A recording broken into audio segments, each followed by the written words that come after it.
There's a very important question that I would like to ask you here. Many people are interested in knowing why Islam was spread by the sword, as some people claim. What's your argument about that? As far as the question that why was Islam spread by the sword, this is a misconception. Islam is a religion of peace, coming from the root word salam, which means peace. So no one can say that peace was spread by the sword. The best reply is given by Deleuze O'Leary, a very famous historian, who writes in the book Islam at the Crossroad on page number 8, and he says that history makes it clear that the legend of fanatical Muslims sweeping across the world, forcing Islam at the point of the sword over conquered races, is the most absurd myth that historians have ever repeated. That means this is a myth that has been repeated by the historians. And if we read history, there we come to know that the Muslims ruled Spain for about 800 years. We did not do our job. We didn't convey the message. Later on, we know that the Crusaders came and they wiped out the Muslims. There was not a single Muslim in Spain who could openly give the azan. We Muslims, we ruled the Arab lands for the last 1400 years. A few years the Britishers came, the few years the French came, but overall the Muslims were the rulers and the lords of the Arab land for 1400 years. Yet today, there are more than 8 million Arabs who are Coptic Christians.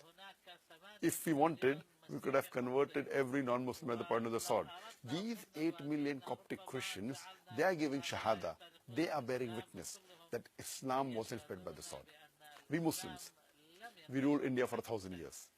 Yet today, more than 80% of the Indians, they are non-Muslim. These 80% non-Muslim Indians, they are giving Shahada. They are bearing witness that Islam was spread by the sword.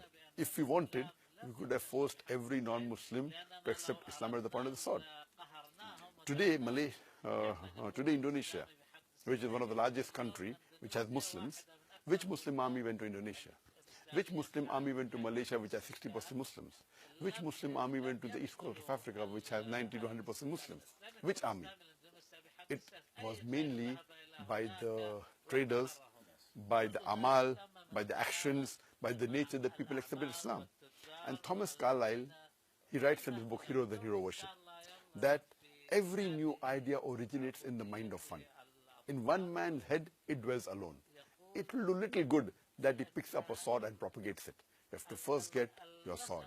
He's talking about the sword of the intellect, the sword of love, the sword of peace, which is conquering the hearts. Today, Alhamdulillah, Islam is the fastest growing religion in USA. It is the fastest growing religion in Europe.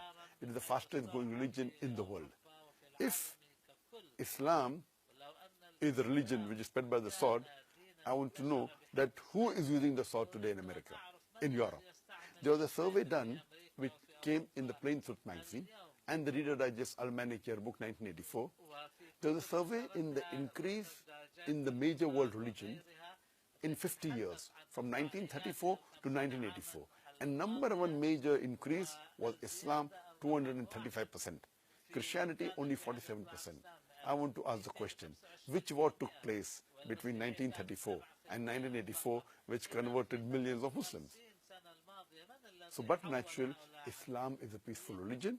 It's a religion of mercy, and it is the fastest growing religion today because Islam has the solution for the problems of humanity.